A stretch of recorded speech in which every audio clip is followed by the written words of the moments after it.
this is TJ with Robinhood Coins, and today we're hunting 5 boxes of half dollars.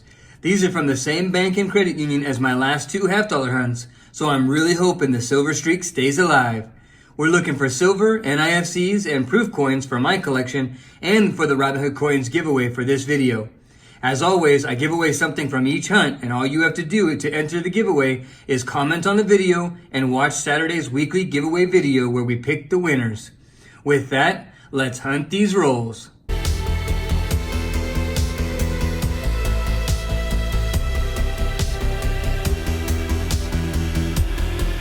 For box 1, we have the yellow Loomis rolls, which have been good for us lately. And we're going to start off with these 2 rolls right here because they might be silver. I don't think so, but we're going to start with them anyway, just in case.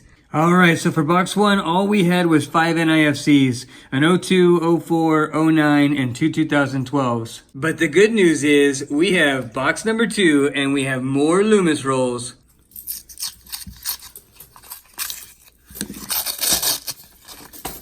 Oh. I think we have silver. Boop, boop. That's it. We finally have silver.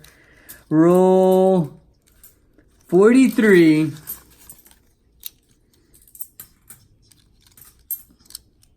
$19.67. Wow. First silver of the night.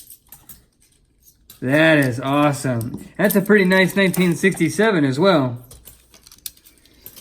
Let's check this out. That is great. That's a really nice looking one. That'll go great in one of my daughter's albums.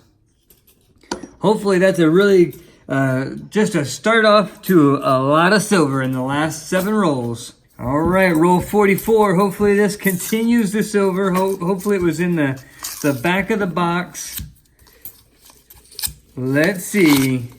And it does look like we have another one. Nice. Let's just keep it going. That coin does not look as good as the others. We have another 67. It's got a little greenish hue to it. But you know what? It's silver all day long. We'll take it. All right, so we're all done with box 2. And it turned out to be a good box because we had 2 silver. One of them's a really nice looking 1967. That's a good one. We have this other 1967. And you know what? Silver spends like silver. We also had, check out this 1971. I don't know if it's a misaligned die or an off-center die, but that rim right here looks way too large, and it almost looks like a doubling of the edge. Let me know what you think down in the comments below. Is that an off-center die? Is that a double edge? We also had 2 2004, a 2003, a 2009, and this 2016 that looks like it came out of the ground. But anytime you get a box with 2 silvers, that is a good box. So now we're going to go into box number 3.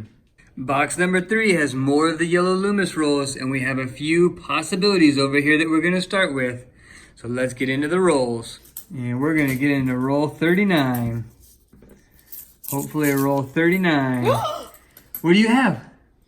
I have a 1987. Oh, let me see it. Wow. She got a 1987. That is awesome. Good job. Thank you. First find of the box. Suck up. Let's get into roll number, what are we on? 39. That is good stuff.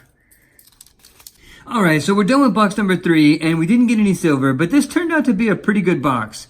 I think we may have gotten someone's collection dump, and maybe they knew what they had with the silver, so they sold their silver and then dumped the rest, because we ended up with a total of 6 NIFCs. 2 of them were 1987s. I've never gotten a 1987 P and D in the same box.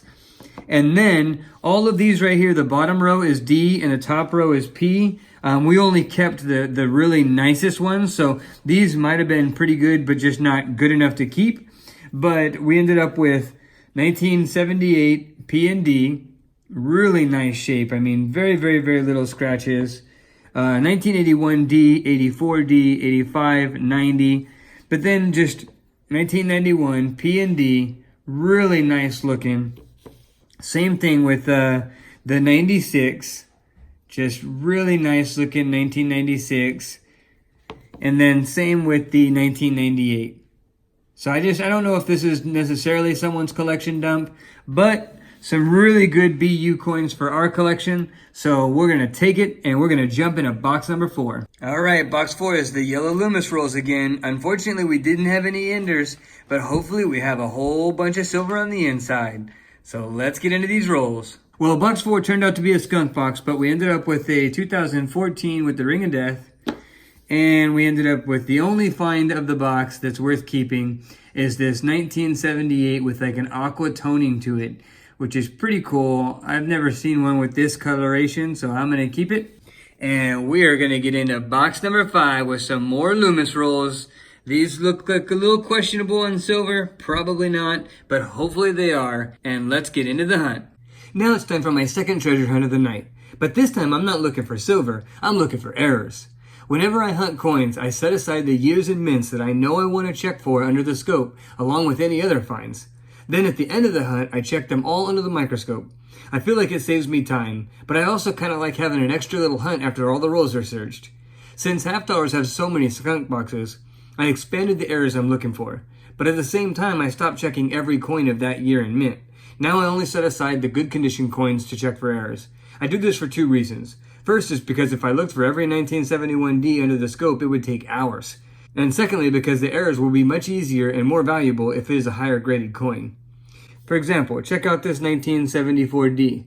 Just a beautiful looking coin. Hopefully this has a double die obverse, because the only double die obverses I have are on beat up coins that you can barely tell it to, well, there's actually one that is pretty easy to tell it's a double die obverse, but most of them are kind of hard to tell. You get a real clean coin like this and it should be pretty easy to tell. The first one I look for is a 1971D. It's a double die obverse and it's most prominent in the T. You'll see a double serif here. You'll see doubling on both underneath of the T, the top of the T, and then the S right here. And then in the Y in Liberty, you'll also see the doubling at the tops of the Y. And then some of the examples I've seen show it on the bottom right there. Next is the 1972 Philadelphia. It's also a double die obverse. And I check the In God We Trust as well as Liberty on this one. And I'm really checking all of the We Trust and the In God, because I've seen a couple of different examples. And so I'm just checking all of it for any extra serifs or doubling. And then again in Liberty. And as you can see, we don't see any of it on this one. But as you can see, because the coin is a pretty nice coin for a 1972, it makes it easy to tell if there was any doubling. The same goes for the 1973 Denver. This one has a little right there under the R, but you would see more than just one. And I mean, there may be right here in the U, but I'm looking for more noticeable and in more spots, and I don't see it on this one. Again, checking several different spots to see if I can find it in Liberty, if I could find it in the In God and We Trust. The next one is the 1974 Denver, and this one is really prevalent in the T and the S. The R is usually thicker because there's an extra shelf on it. And then there's usually 2 serifs right here on the 4. I have a couple of them. I have one pretty good example, but nothing as nice as, say, this coin right here. I mean, this close to the microscope, you can see every little detail and scratch, but this is a pretty nice shaped coin.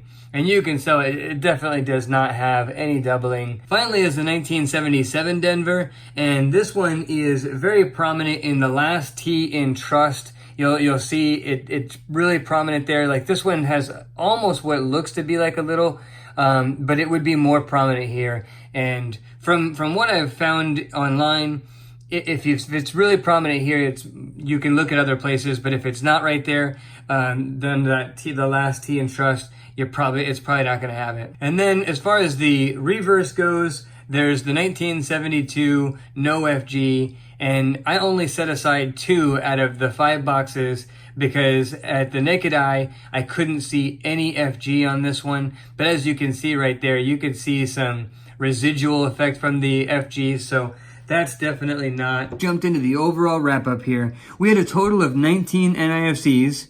And so we had 2 2002s, 2 2003s, 3 2004s. We had 2 2005s, a 06, 4 2009s, one of which was pretty nice. We had 2 2012s and a 2014 with the Ring of Death that's going back. But probably the best of the NIFCs were these 1987s. P on the left, D on the right. Just good little coins here. I don't usually get 1987s very often. And to get a P and D in the same box, that was pretty cool. We also had probably the best find of all 5 boxes was this 1967 in really nice condition. And then we also had this 1967 right here. So 2 silvers, 5 boxes, not the greatest, but at least it wasn't a skunk hunt. The Robinhood Coins giveaway for this video is going to be this 1967 Kennedy, 40% silver, gotta love that. And in order to enter the giveaway, all you have to do is comment on the video and then watch our weekly Saturday winners announcement videos to see if you won. Well, hopefully you liked the video as much as we liked the hunt. If so, smash that like button, subscribe if you haven't already, please share it with others, and we will see you on the next hunt.